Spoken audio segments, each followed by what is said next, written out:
one of the most successful human species ever.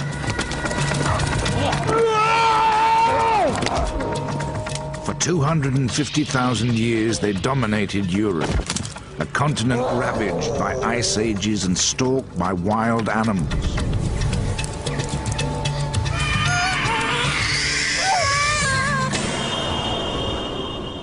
Then, 35,000 years ago, they faced the ultimate challenge. The arrival of another human species.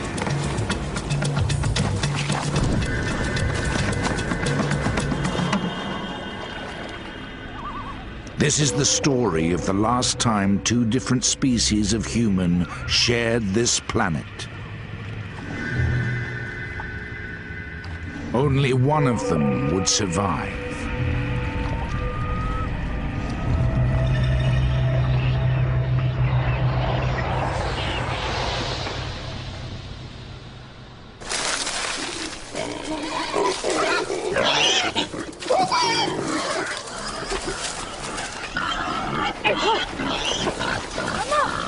It's first light.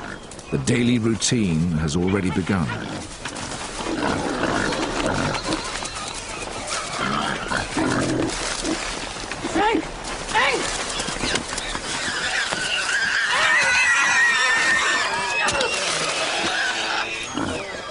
The hunters are a formidable team, a mother and a daughter, driven by the instinct to survive.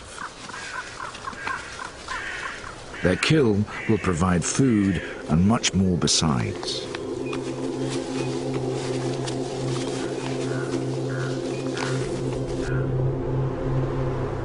"35,000 years ago, southern France was a cold and unforgiving place to live. 1,000 miles away, an ice sheet grips northern Europe, bringing polar conditions to much of the continent. In winter, temperatures can plummet to 25 below, similar to northern Canada today. Herds of woolly mammoth roam the windswept grassland. The forests offer refuge for bison and red deer.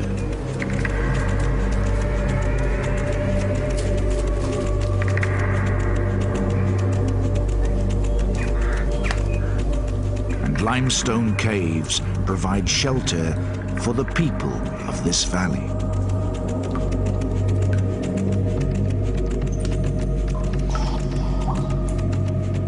These are the Neanderthals, the first human species to adapt to this harsh and frozen continent.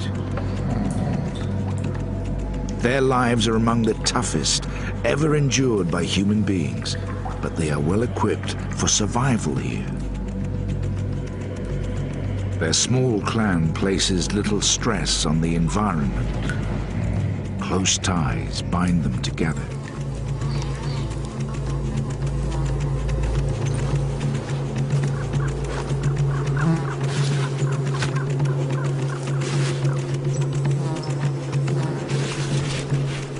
Protection from the freezing cold comes from animal skins, cleaned and worn as clothing.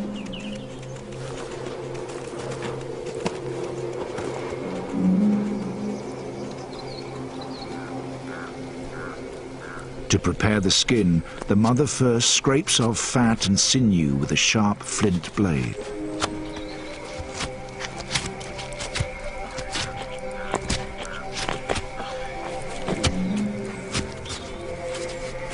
She uses her teeth as a vise. Her face is designed to spread the stress evenly around her skull. Her teeth are worn from many years of use.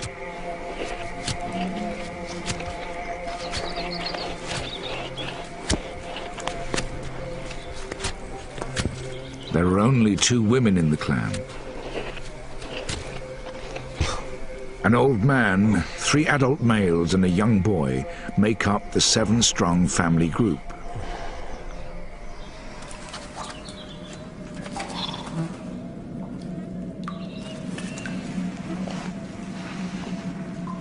This cave is the center of their world.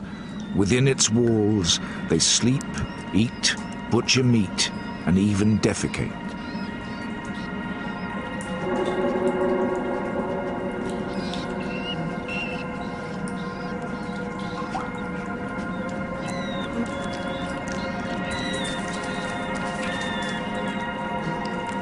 The discarded waste that littered the floors of Neanderthal caves became buried and then, over time, fossilized.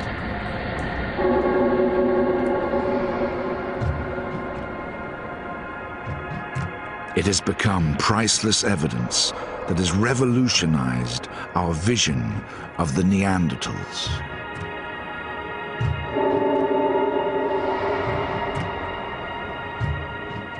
Far from the ape-like and brutish characters of popular myth, we now know they were a strong, intelligent, and highly adapted species.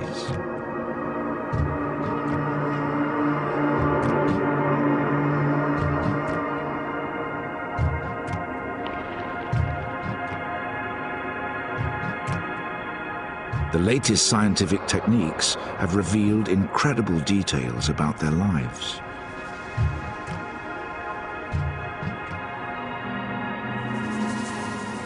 Fossilized feces can tell us what they ate. Teeth can tell us how they scraped animal hides to make clothing. Fractured and withered bones reveal how their lives were plagued by injury and disease. And even how some met violent and unexpected deaths.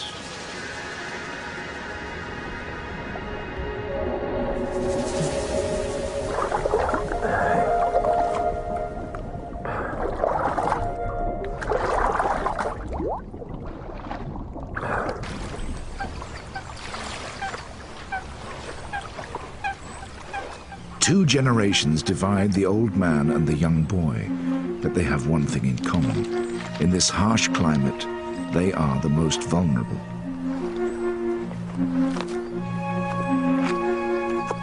Childhood is the most dangerous time. Nearly half of the Neanderthal fossil record consists of children under the age of 11. Oh, Malcolm!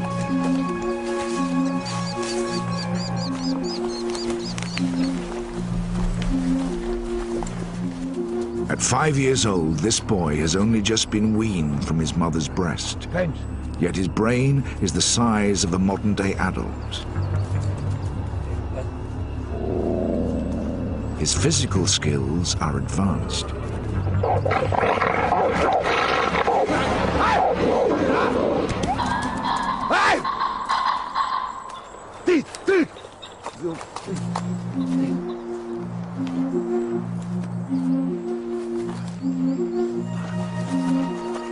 It's just as well. In an environment like this, you either grow up quickly or you die.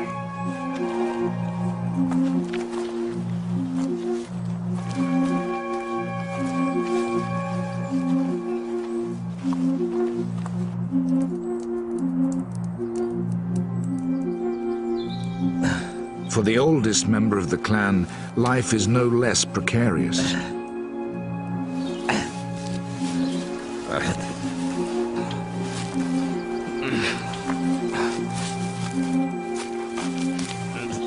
He's 43 years old, but injury and exertion have broken his body, hastening old age.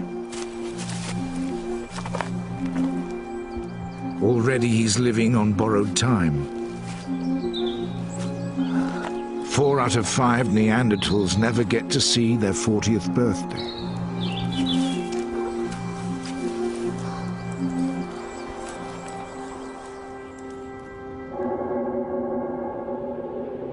The bones of a man aged about 40 were unearthed in the Shanidar Cave, Iraq, in 1957. Scars on his ankles and ridges on his kneecaps reveal he was already crippled with arthritis.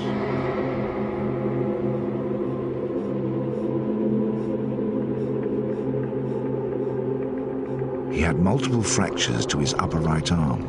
Paralyzed and misshapen, it had withered to a fraction of its normal size. Here it lies alongside a normal, healthy bone.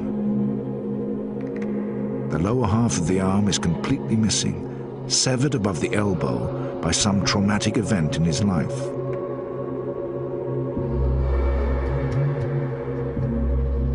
Close examination of his skull reveals the cause of these injuries. It's almost invisible to the naked eye, but the left side of his skull shows signs of a serious fracture. The subsequent brain damage would have paralyzed the right side of his body and may have blinded him in one eye.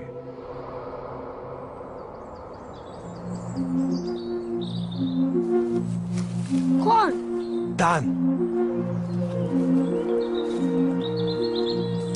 For the old, there are few concessions in this brutal world. If he is to stay with the clan, he needs to pull his weight.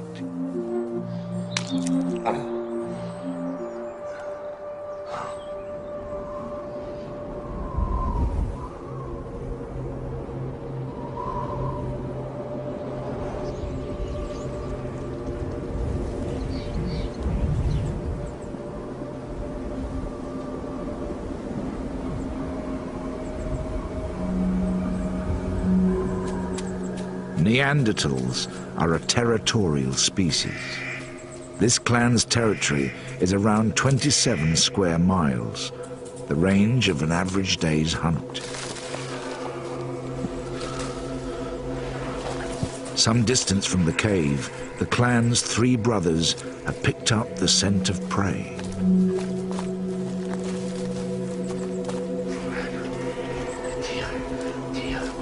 The oldest brother is the leader, the strongest and most experienced.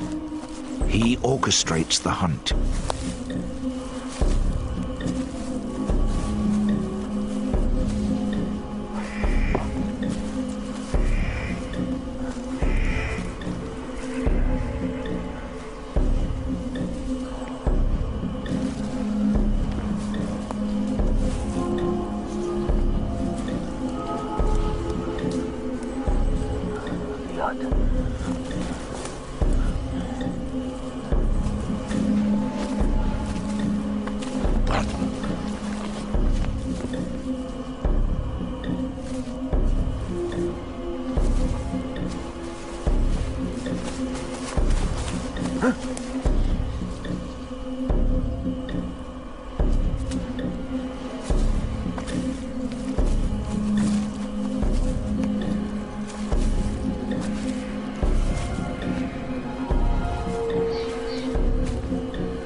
These deer are in their prime.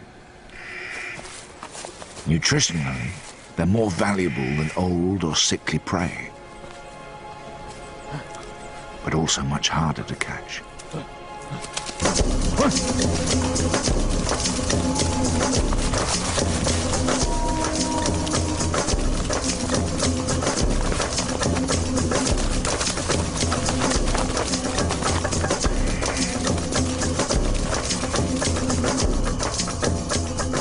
The Neanderthals' world was much smaller than the one we know today. Arctic tundra in the north and vast stretches of desert and sea to the south restricted their range to Europe and Western Asia. Even at their peak, it's estimated that as few as 100,000 Neanderthals may have lived within this border.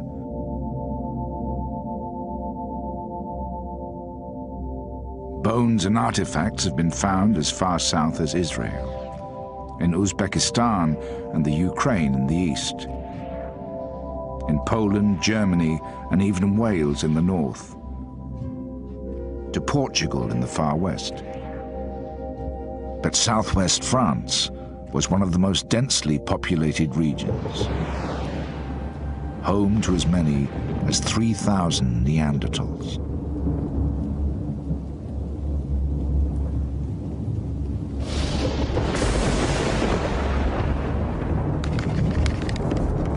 The hunt has not been successful. Darkness has fallen and the men are stranded on the edge of their territory. If they are to survive a night away from their cave, they must make a fire.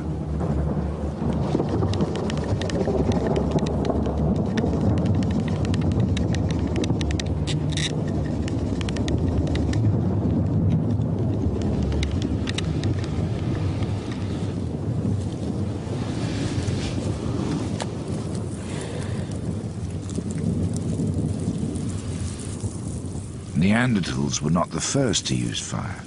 It had been known to humans for over 500,000 years.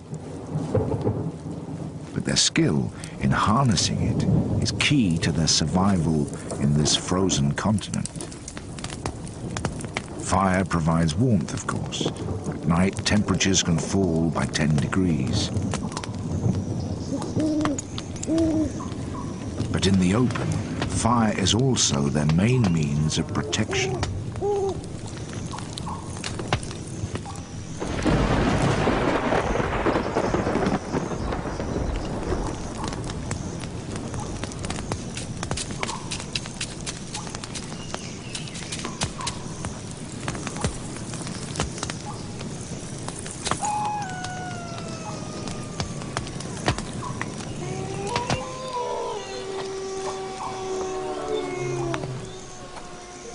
Leopards and wolves, cave lions and bears stalk this part of France.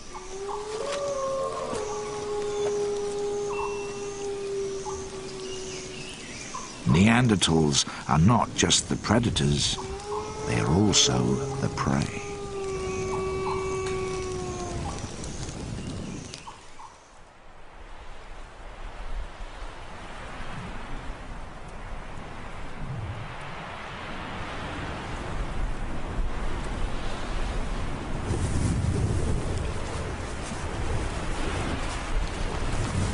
Early next morning, the hunt begins again.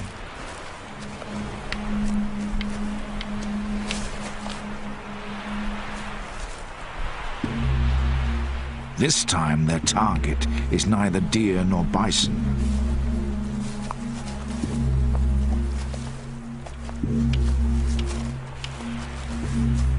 On the border that divides their territory from the next, the brothers have stumbled upon another kind of prey.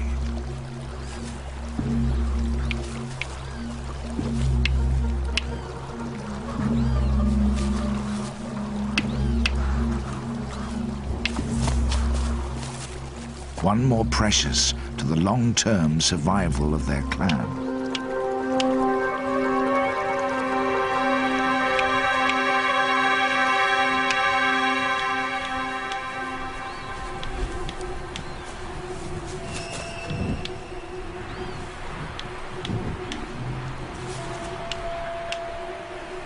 The size of their caves and the debris unearthed within them suggest that Neanderthals lived in very small groups, perhaps no more than 25, and sometimes as small as 8.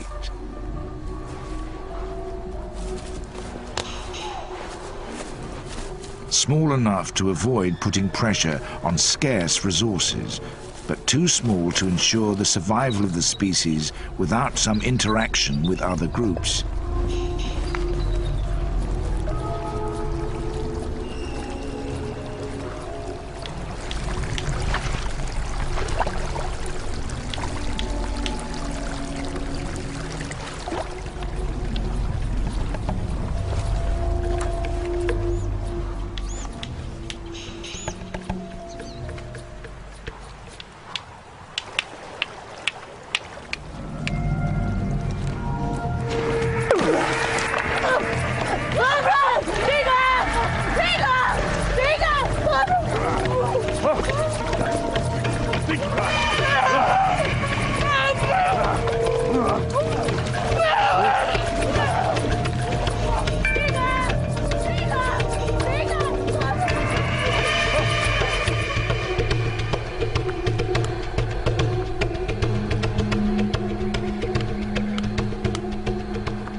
By kidnapping a second adult female, the clan has doubled its opportunities to breed and therefore its chances of survival.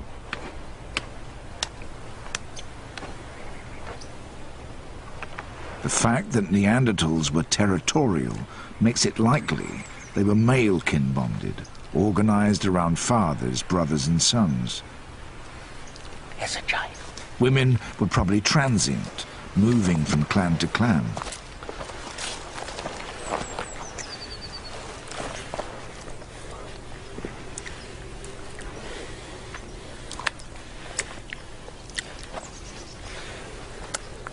To have survived as long as they did, Neanderthals must have exchanged women. Some of these exchanges may have been voluntary. But in such a closed society, it's likely that some encounters were like this one, forcible and potentially violent.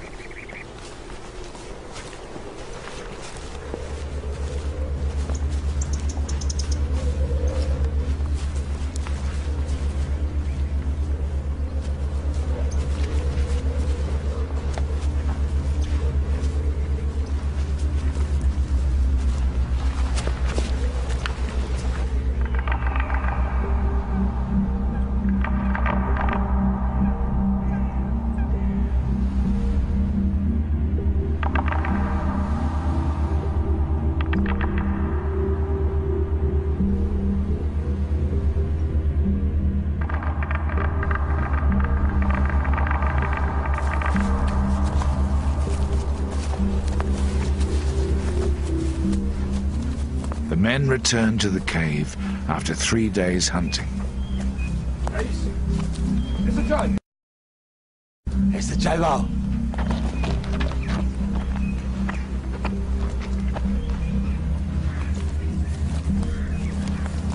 Their catch is unexpected. Margot. Margot.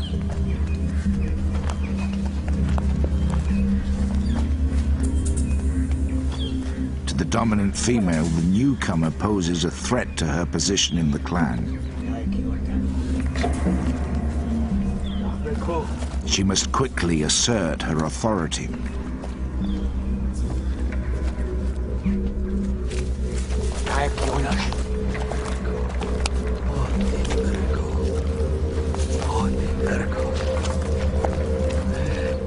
For the new arrival, this is likely to be a terrifying experience. Everything about this clan is alien to her. Mama, give me. Yes. Their smell, their clothes, French. their hair.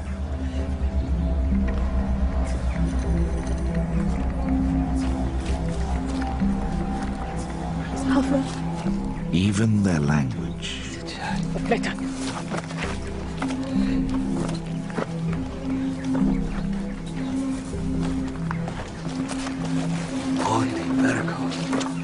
For years, many scientists believed that Neanderthals did not possess language.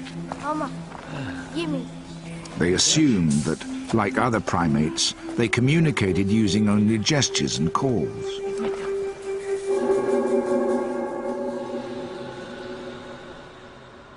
Until quite recently, research on Neanderthal skulls supported this idea, suggesting that their mouth and throat were so different from ours that they probably couldn't speak as we do.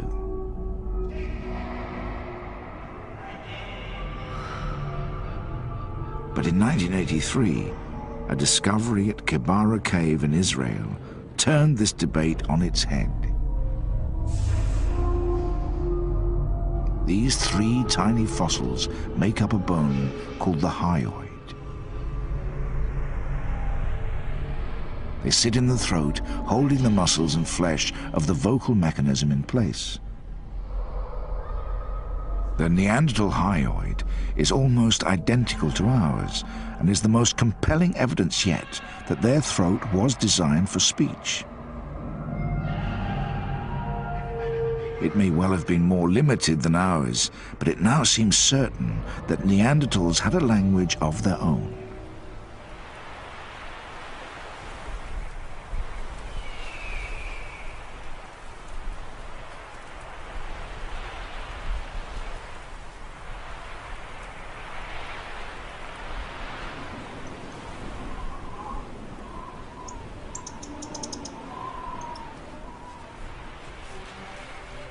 The lives of the Neanderthals are dominated by the need to secure food. At the age of 11, the youngest woman in the clan has not been hunting for long. Her prey is small, but it's fast, and she has to be skillful.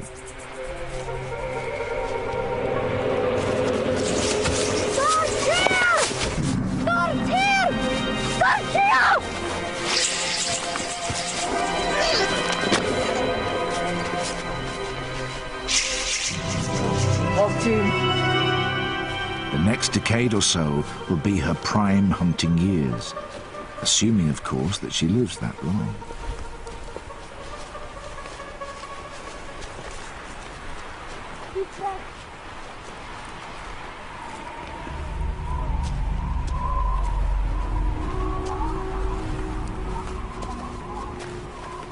The Neanderthals' world is a dangerous one.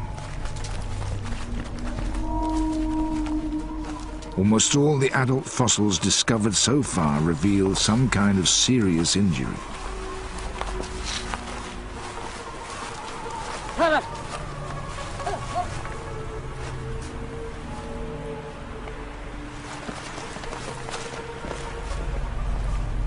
Wild animals provide one threat. The treacherous landscape provides another.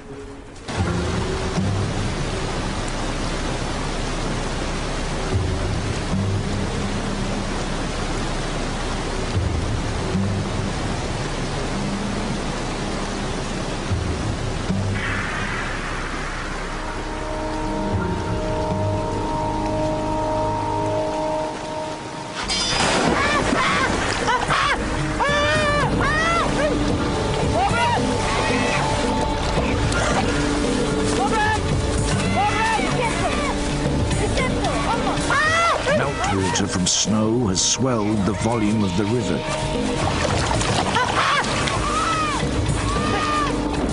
In this freezing water, the newest member of the clan will only survive a few minutes.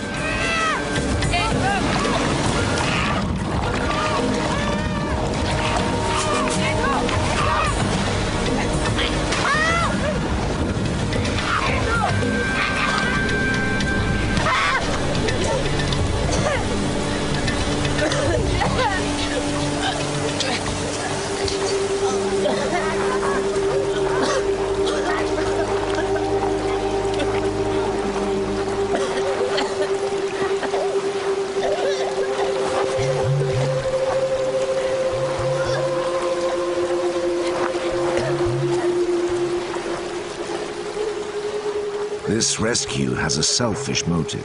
The clan need the new female too much to let her die. Without them, she stands little chance of survival. This interdependence has helped the Neanderthals to master their environment. But now the dominance of Europe is under threat.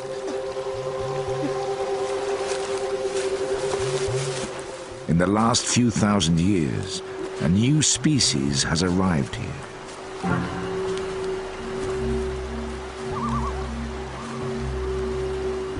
For the first time, these Neanderthals are not alone.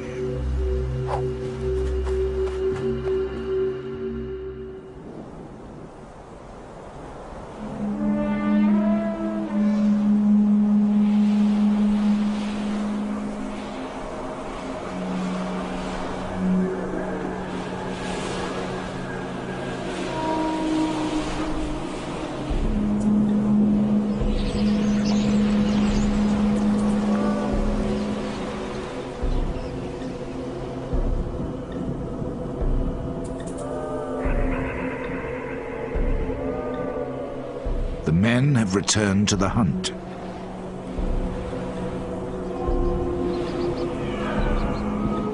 As Neanderthal spears were not designed for throwing, killing must be done at close quarters.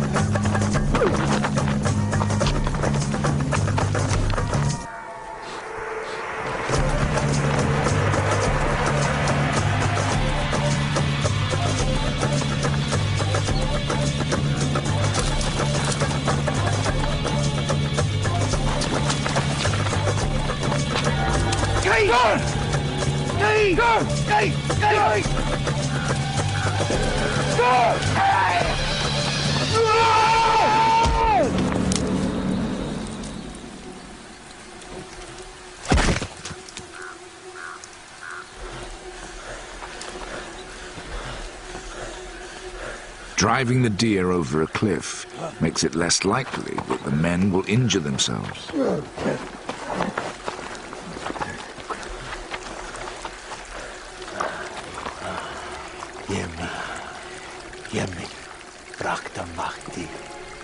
A debilitating injury could be the difference between life and death, not just for the individual, but for the whole clan.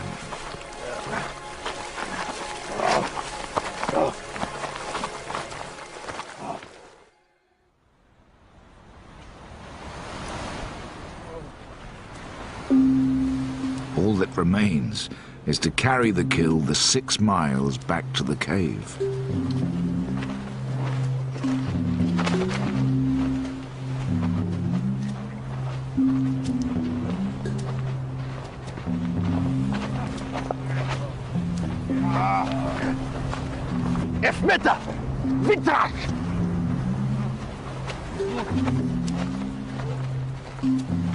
But Neanderthal bodies are powerhouses.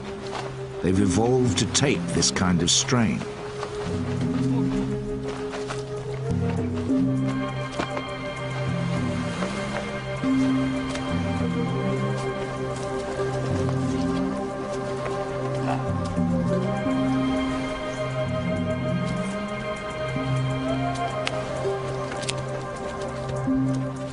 The glaciers of Europe not only shaped the landscape, but the features of the Neanderthals who lived here.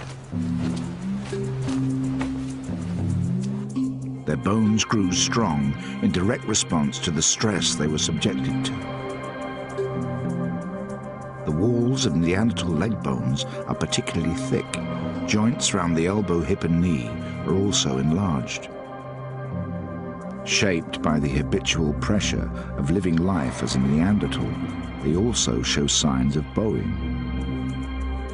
Seen in contrast to the modern leg beside it, Neanderthal bones are not just thick and bowed, they're much shorter than our own.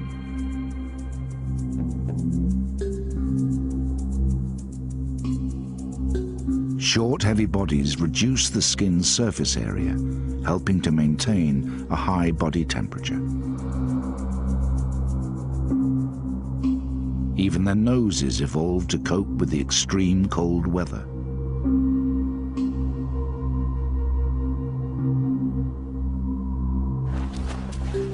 Their nasal cavities are larger than our own and contain extra capillaries and mucus to warm and moisturize the air, preventing damage to fragile internal tissue.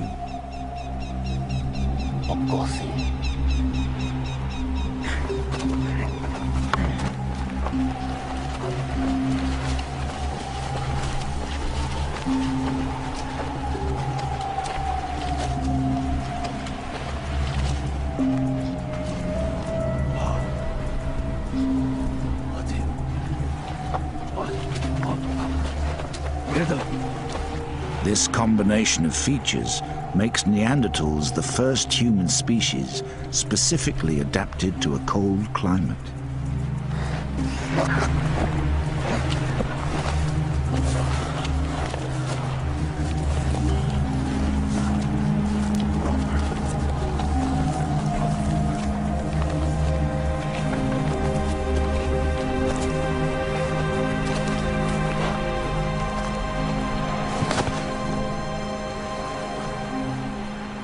To our eyes, their faces may look ugly, but they are a triumph of evolutionary adaptation. Jeder.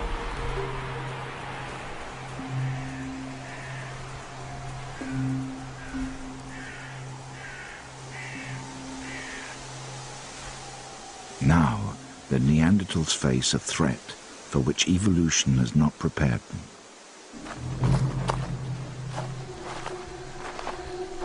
Physically, these strangers are not so well adapted to the bitter climate, but they have other advantages. They've evolved new ways of living together and new ways of thinking. They are Homo sapiens, known in Europe as the Cro-Magnons. They're distantly related to the Neanderthals.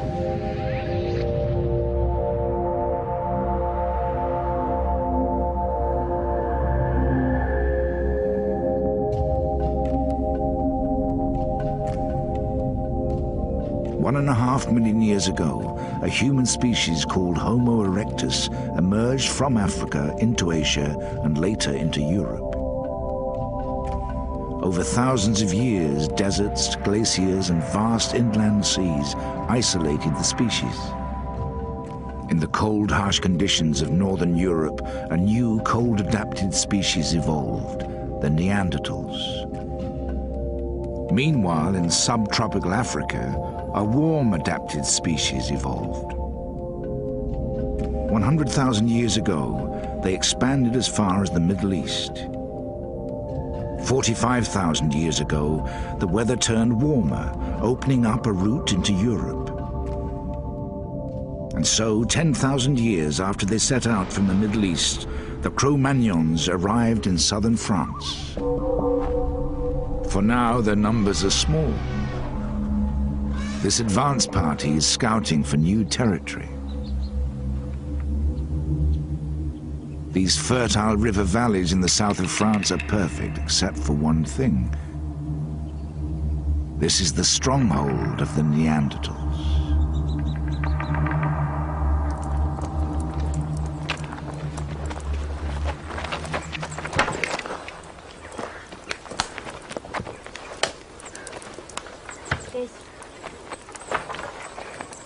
The fresh kill is a welcome sight.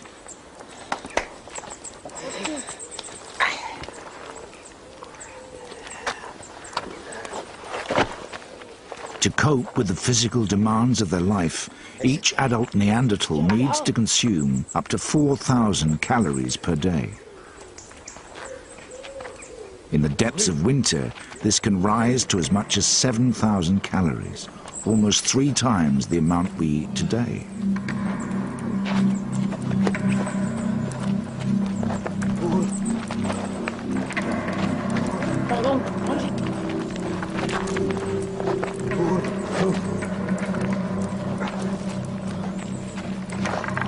As he makes the first incision, the eldest brother stakes his claim. An adept butcher, he uses a razor-sharp flint to slice through the deer's belly.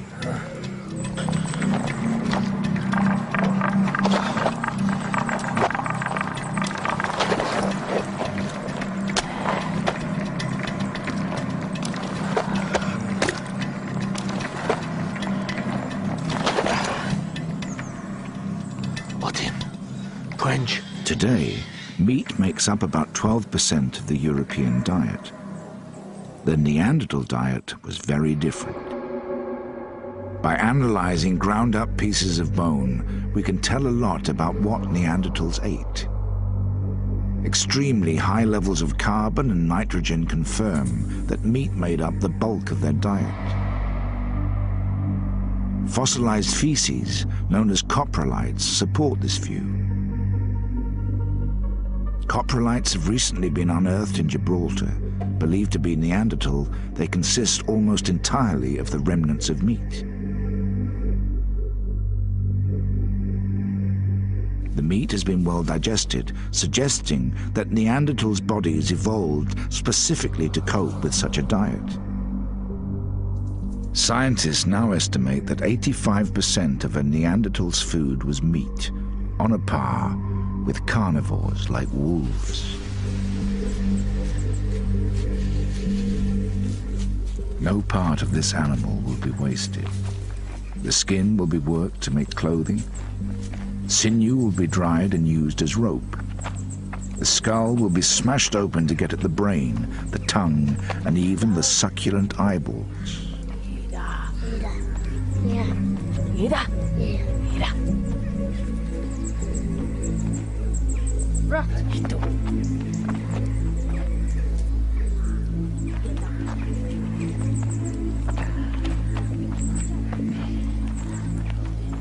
The old man is hungry.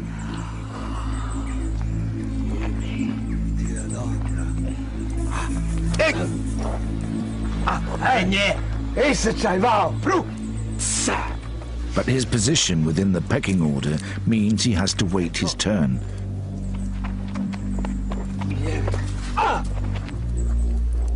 Meanwhile, the youngest member of the clan has learned that it pays to be an opportunist.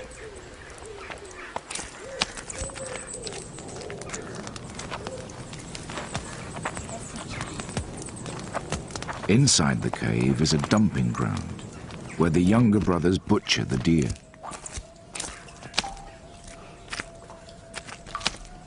They break its neck and sever its limbs. It's a messy job. Blood, gristle, and the remains of other carcasses cover the floor and walls.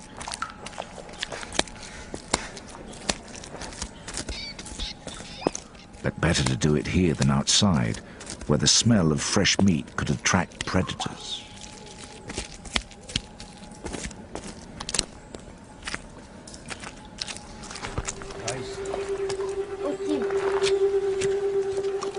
Like other carnivores, a special combination of enzymes in Neanderthal stomachs allows them to consume large quantities of raw meat. But cooked meat is more digestible and nutritionally less wasteful. The intense heat of the fire breaks down the protein and fat molecules, allowing them to be rapidly absorbed by the body. It's safer too. The heat kills off parasites and deadly bacteria.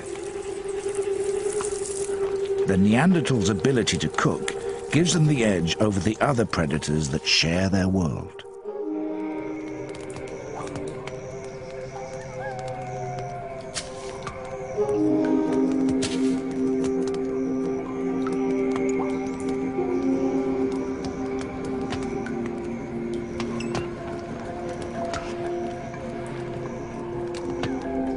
Grooming is the glue that bonds the clan together.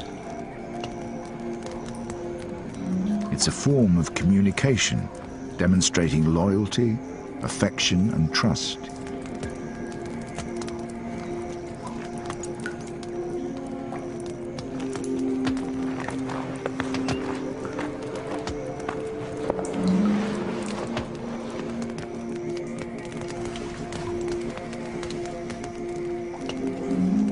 Intimate contact of this kind is immensely pleasurable. The clan can spend up to 4 hours a day relaxing under each other's touch.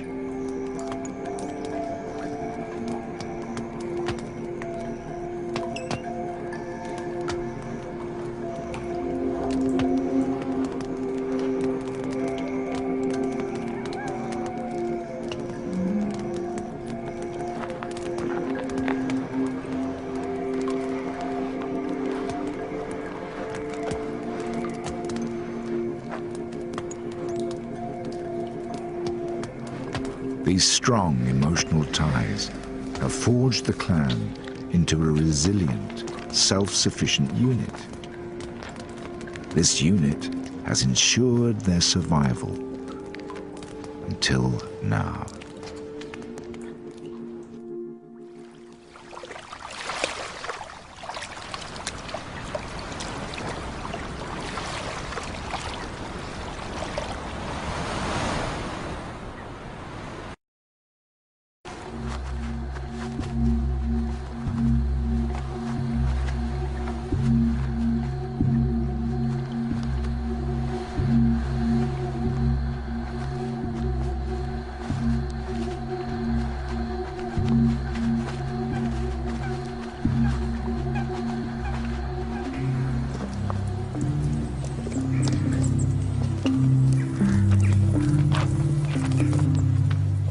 The strengths which have sustained the Neanderthals for thousands of years are about to become weaknesses. Ironically, they are so well adapted to this world that it's hard for them to cope with the pace of change now taking place. The small size of their clan makes them vulnerable. Limited language skills make it hard for them to seek alliances with others. And their self-sufficiency blinds them to the threat that is now closing in.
Suddenly, two human species stand face to face. How will they react to each other? In this harsh world, is it possible for them to coexist? A fight for survival is about to begin.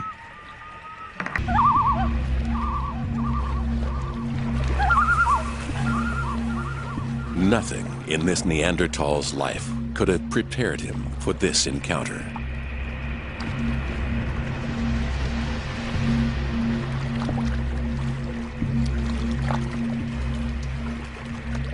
The stranger doesn't just look different. He thinks and acts in ways which are quite alien to a Neanderthal. He is a new species of humanity.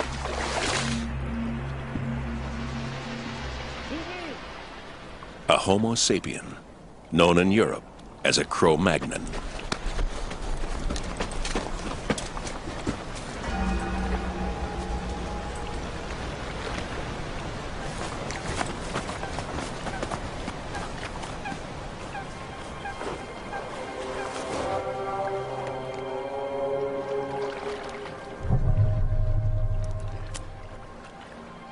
Seeing is one thing.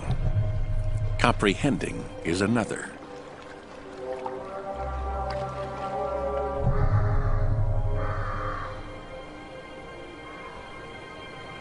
Alt 4. 4. 4. Alt. Alt 4. 1. 1. We can't know exactly how Neanderthals reacted to their first sight of Cro-Magnons.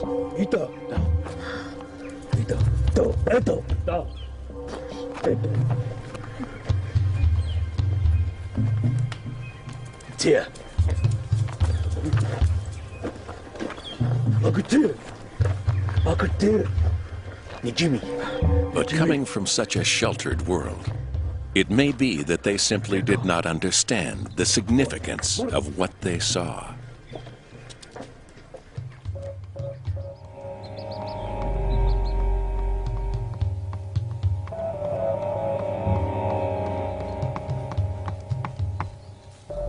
For now, what preoccupies the clan is the onset of winter.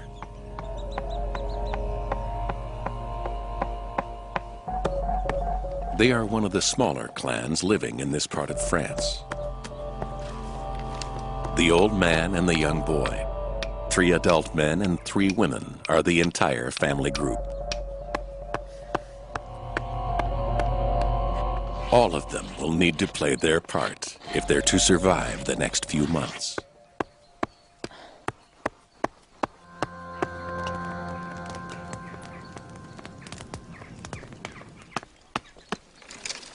This hazel branch will make an excellent spear.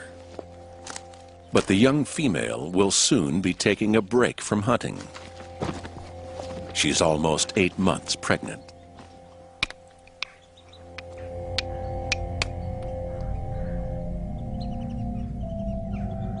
The Neanderthal toolkit consisted of around 6 types of tool, all geared to more specific tasks than those of earlier humans.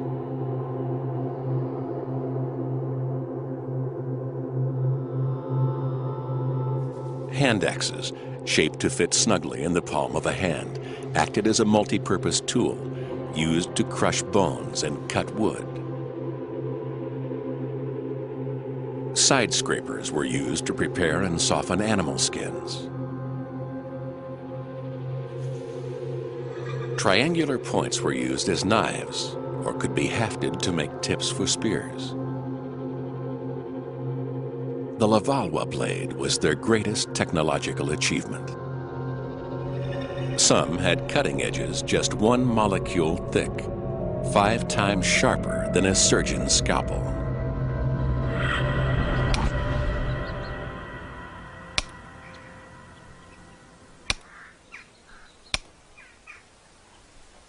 Within the clan, tool-making skills and knowledge are passed down from one generation to the next. There are subtle differences between the tools used by this clan and Neanderthals elsewhere in Europe. Proof that clans rarely interacted.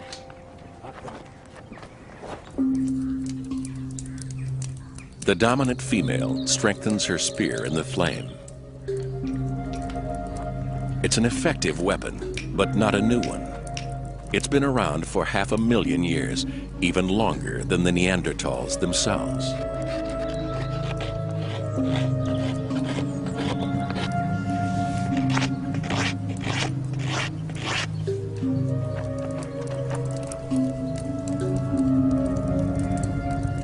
The isolated existence of clans had a direct effect on their development.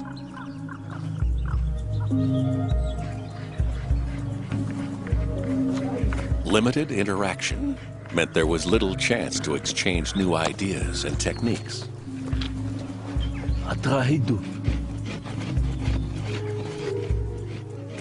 The result was that Neanderthal tools changed little in 250,000 years.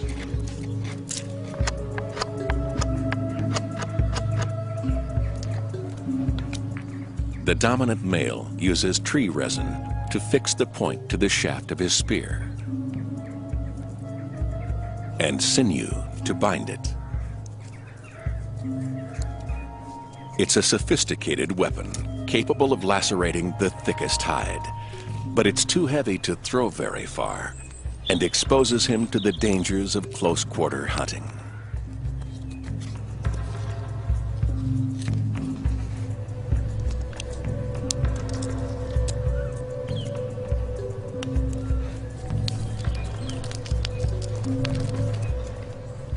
Were Neanderthals capable of innovation? Did they have the cognitive skills to develop new ways of doing things? Buried in the archaeological record is tantalizing evidence that they did. 35,000 years ago, a remarkable transformation took place. Neanderthal tool-making techniques began to change. As well as stone, they started to use antler, bone, and even teeth. For the first time, they began to make not just tools, but decorative items like jewelry. Some scientists believe that this is evidence of a revolution in their thinking. But it may be too convenient that this great leap forward coincided with the arrival of the Cro-Magnons.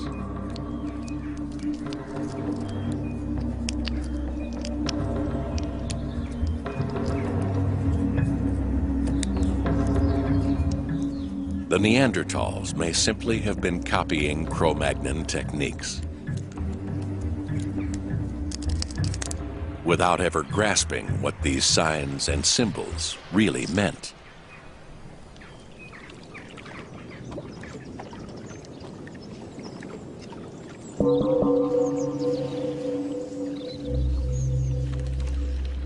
The Cro-Magnons possessed a weapon more powerful than anything the Neanderthals had devised.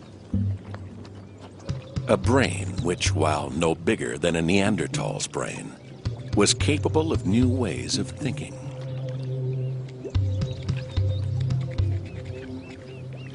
Body paint and jewelry are just the outward manifestations of something far more profound.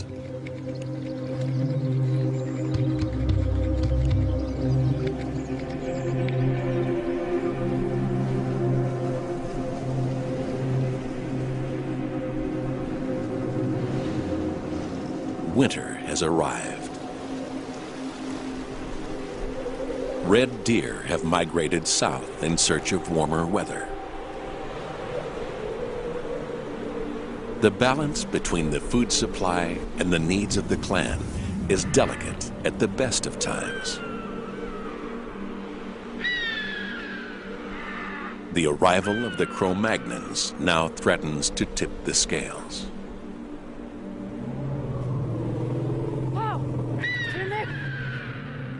Food has become even more scarce.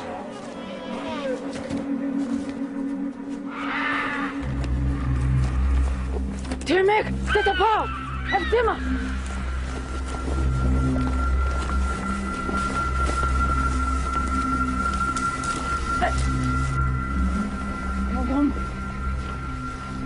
Killing a mammoth is a dangerous undertaking. For these women, one of them heavily pregnant, the risk is too great.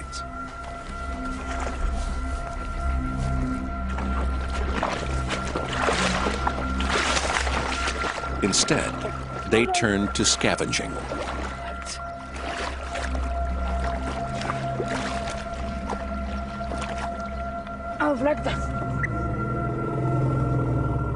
Scavenging meat is not ideal. An animal that's been dead for some time can harbor dangerous bacteria.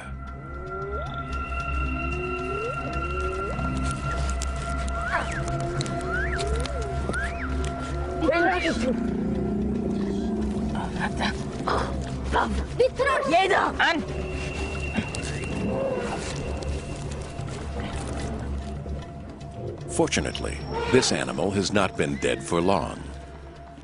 The freezing water has helped to preserve the meat. The women will use fire to thaw it out.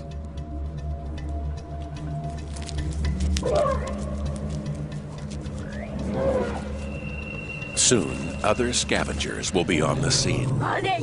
The women must take what they can, and quickly.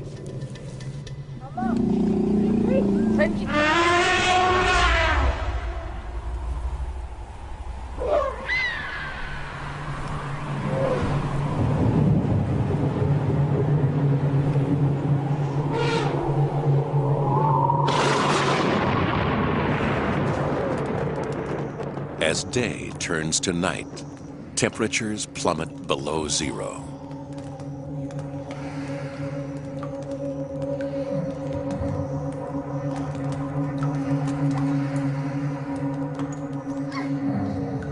The men sleep within the confines of the cave, warmed by the heat from two fires.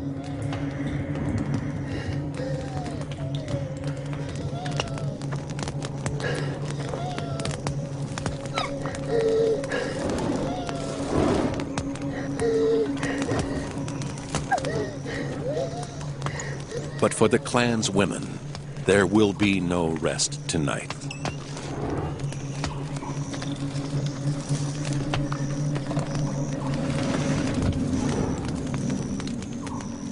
Outside, the young female has gone into labor.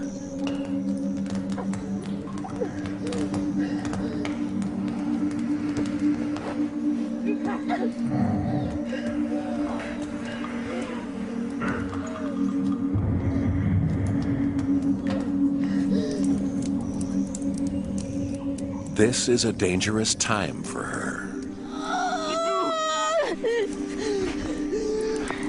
Neanderthal babies were bigger than babies are today. Fortunately, Neanderthal women had childbearing hips. The size and structure of their pelvis even makes it possible that they had a larger birth canal than women today. Nevertheless, the pain is still intense.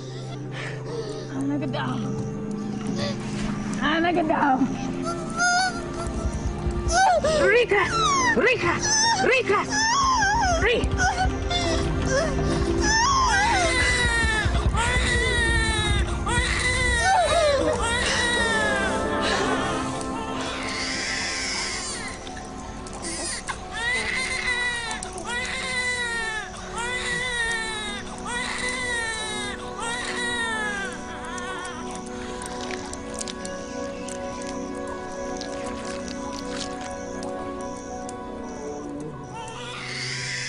The baby has been born safely.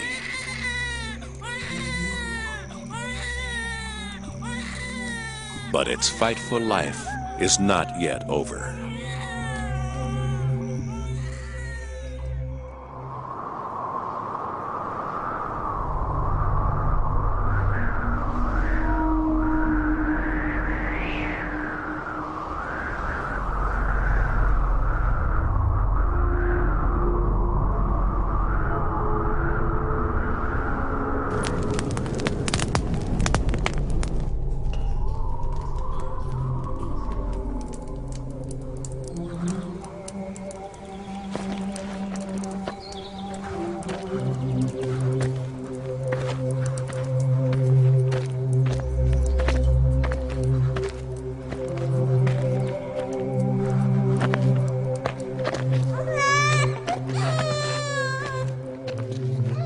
The baby has arrived in the depths of winter.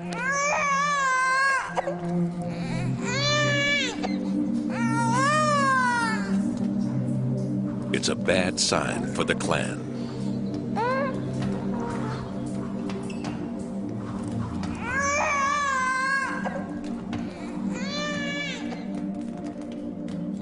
The new mother will breastfeed her child for the next 5 years. Breastfeeding is nutritionally expensive. She'll need around an extra 1,000 calories a day to produce enough milk for her baby. And during this time, she will be less able to hunt.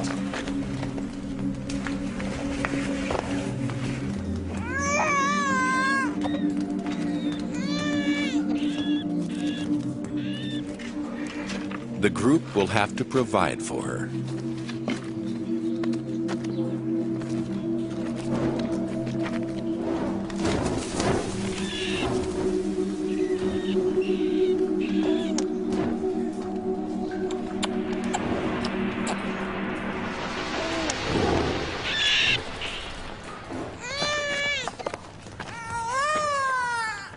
As the weather grows colder and food scarcer, it's a burden they can ill afford to bear.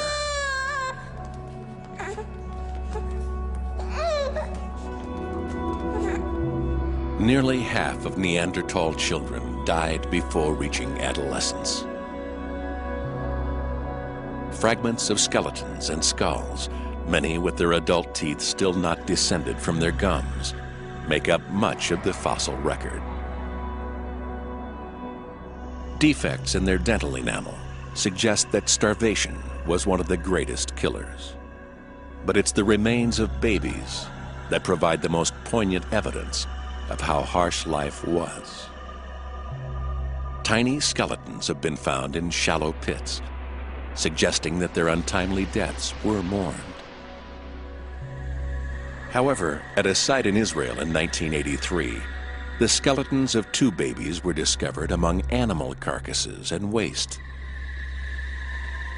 implying that they were not valued and may not have died of natural causes.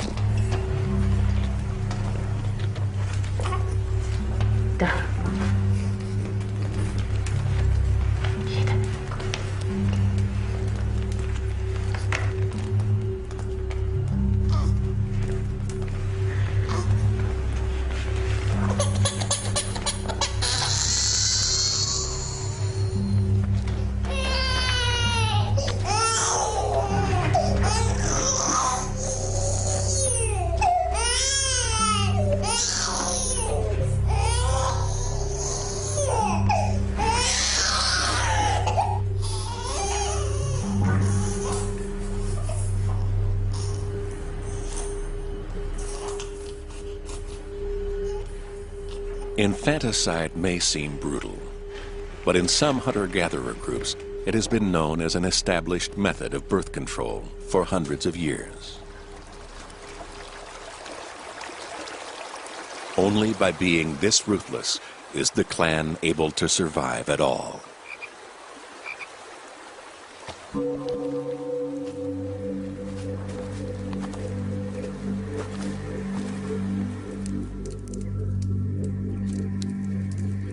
Now, the balance between life and death is becoming even more fragile.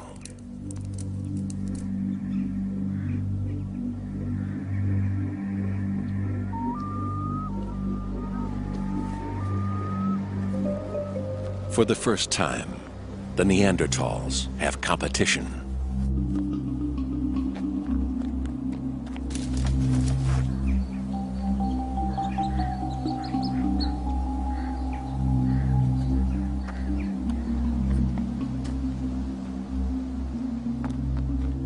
The Cro-Magnons have different strategies for survival.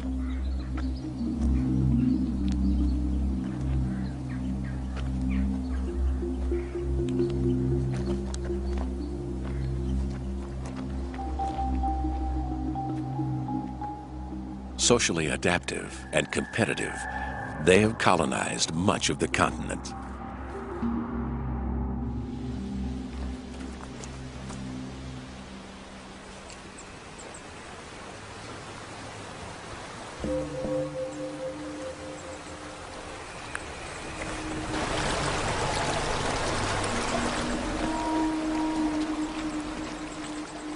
Small and self-sufficient, the clan is unlikely to seek confrontation with the Cro-Magnons.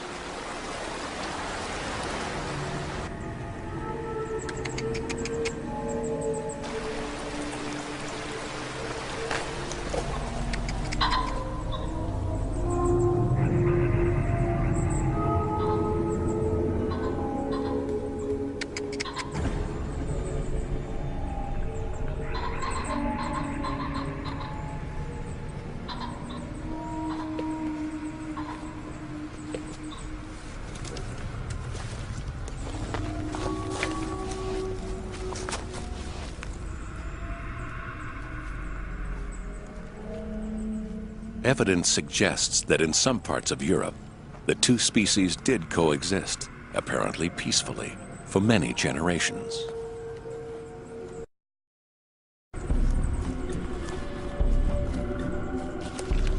However, in this part of France, the shift from Neanderthal to Cro-Magnon settlements was much more dramatic.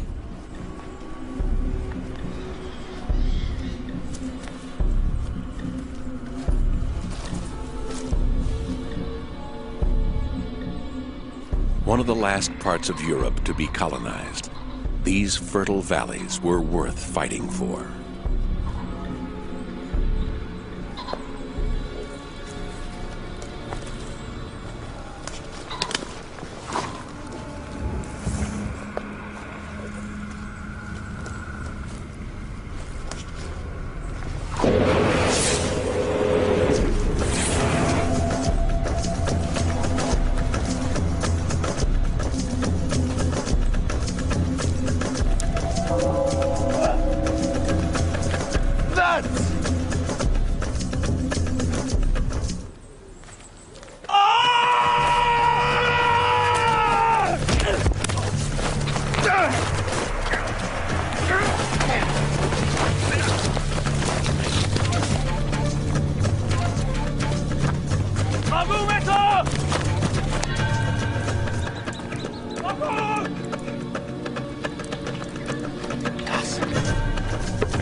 The spear has punctured the dominant male's lung. He's lost a lot of blood, and his life hangs in the balance.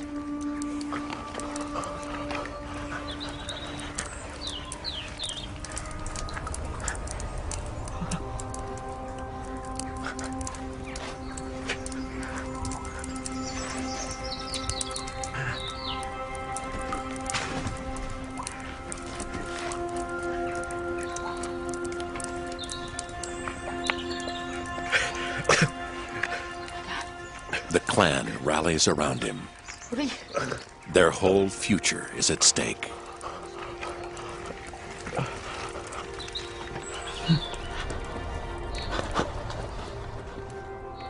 To reveal the darker side of Neanderthal life, scientists sometimes end up playing detective. Even a single bone can yield a treasure trove of secrets. In 1953, at the Shanidar Cave in Iraq, researchers uncovered a Neanderthal rib. It didn't seem much at first, but a closer examination revealed a remarkable story. A tiny groove on the surface of the bone proved to be a cut. A weapon had penetrated between the 8th and 9th rib, slicing the bone and puncturing the lung, implying that the victim had been stabbed. Though badly wounded, he did not die immediately. The buildup of bone reveals that the wound had begun to heal, suggesting that he was cared for by the rest of his group.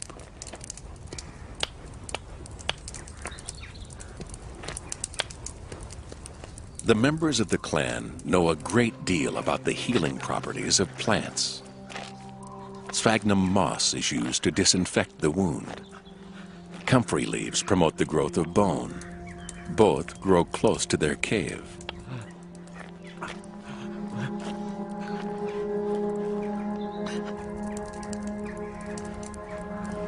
But with an injury this serious, there's only so much they can do.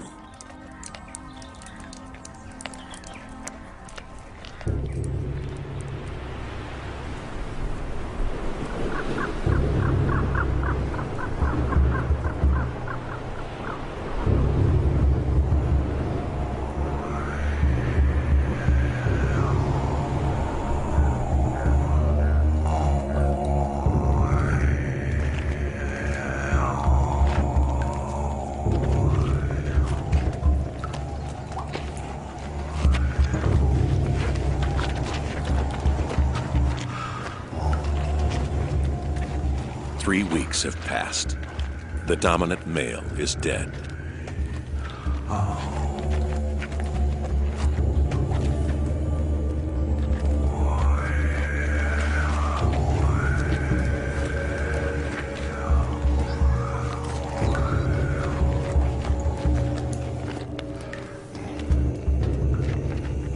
We cannot know for certain whether his clan experiences a sense of loss or grief.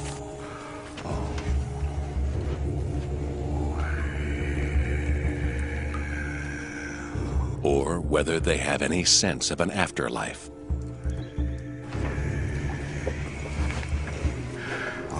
But their treatment of their dead relative reinforces their humanity.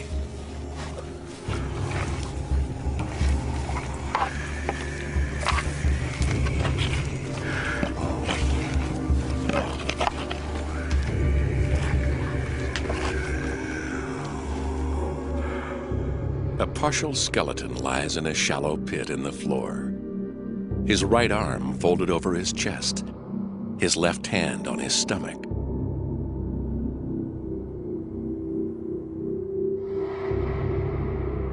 A classic burial position.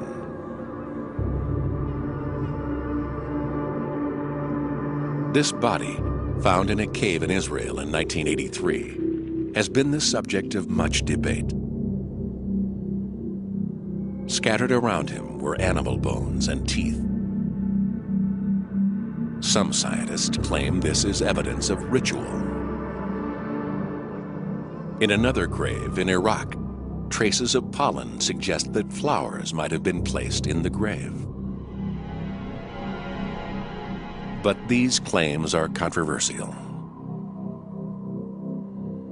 These grave goods may just have been debris that littered the cave floor. Neanderthal burials may simply have been a practical way of disposing of the dead.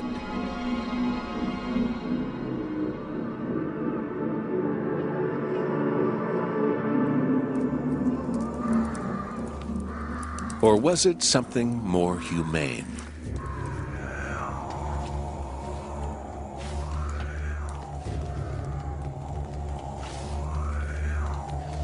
Inside the cave, the body would have remained close to the clan and safe from scavenging animals.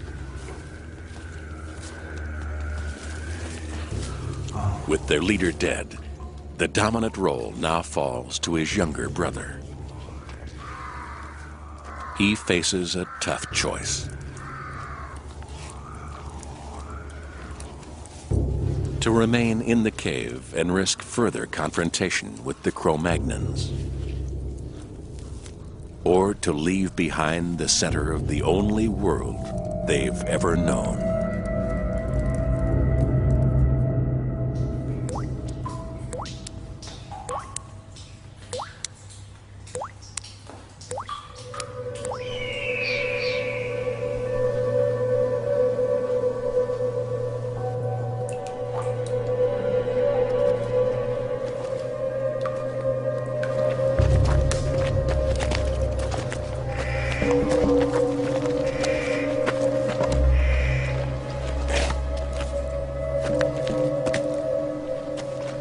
Ange.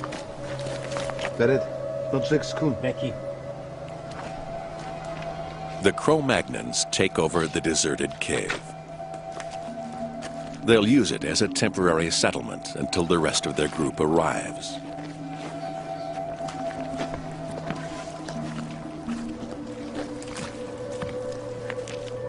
The fossil record shows that Cro-Magnons took over Neanderthal sites and made them their own.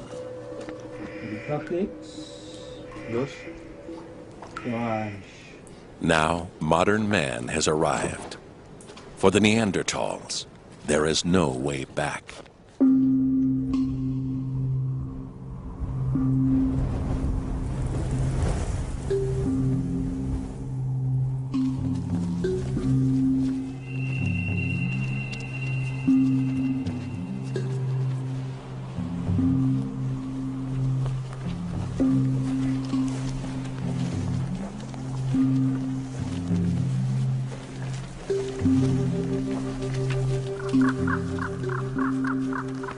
The clan has been driven west toward the coast, out of the path of the encroaching Cro-Magnons, and toward the very edge of Europe.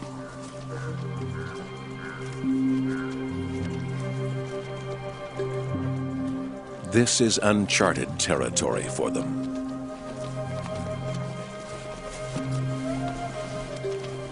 And the further they travel, the more vulnerable they become.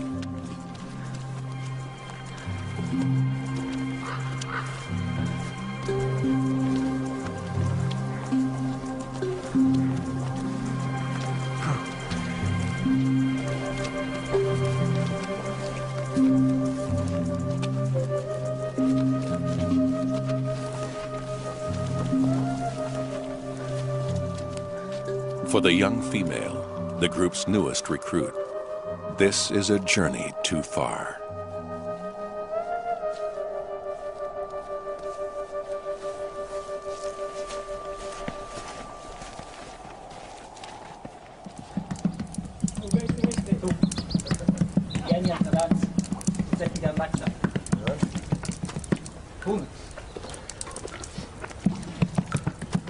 Physically, the Cro-Magnons are less well adapted for life in this cold climate. But they've developed tools that allow them to live anywhere they choose. Harpoons to kill fish when supplies of red meat dwindle. Needles made of bone to tailor clothes. But their most powerful tool is language.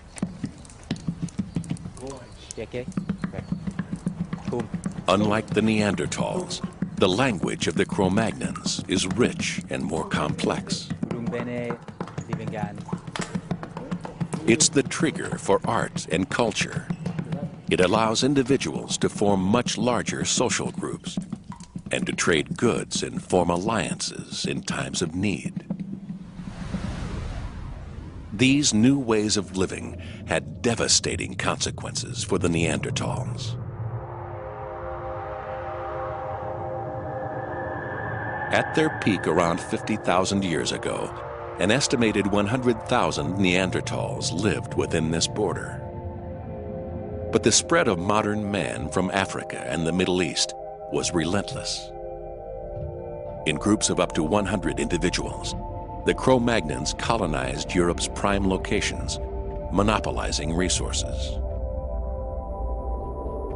The Neanderthals were forced out of their valleys onto the inhospitable mountain plateaus of Croatia and the Crimea, and west onto the rocky coastlines of Portugal, Spain, and France. By 35,000 years ago, their numbers had dwindled to a few thousand.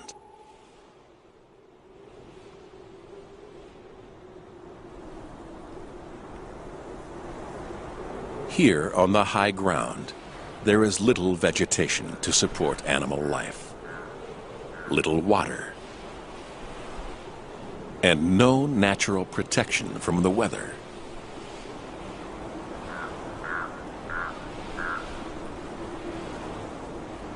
With wind chill, temperatures can be 30 degrees colder than in the river valleys below.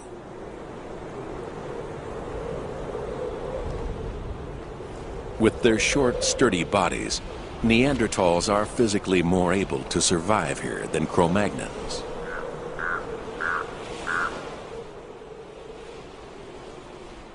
But nothing in their evolutionary past has prepared them for this impoverished existence.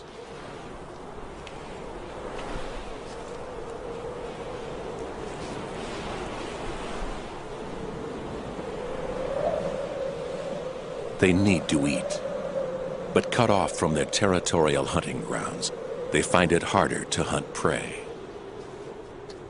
They need to maintain their population, but cut off from other Neanderthal clans, they find it harder to reproduce. The ties that have bound them together are beginning to come apart.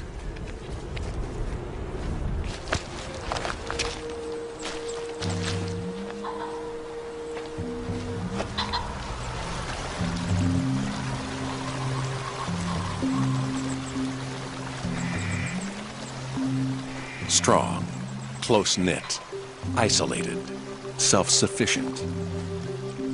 These are the qualities that sustained the Neanderthals through repeated ice ages.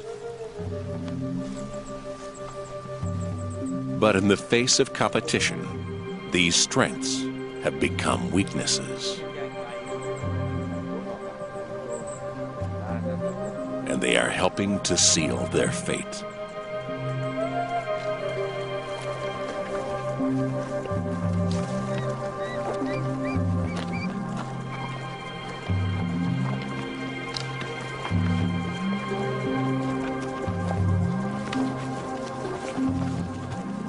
When the end finally came, it wasn't genocide or even a natural disaster. It was something much less dramatic.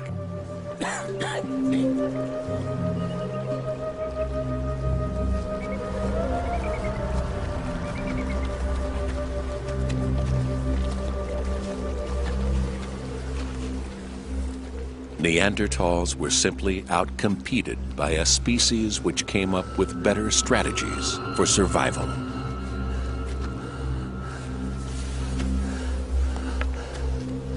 It wasn't even inevitable.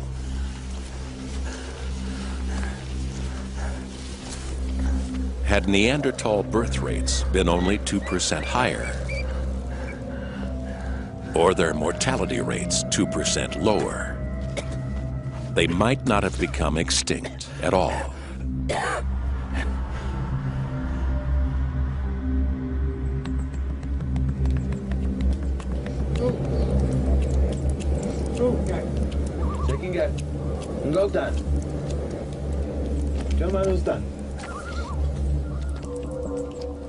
There may, however, be one final twist to this evolutionary tale.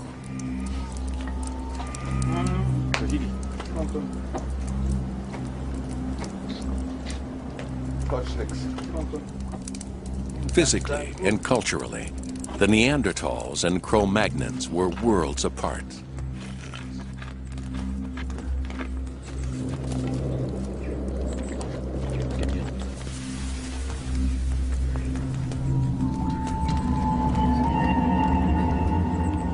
Two separate species.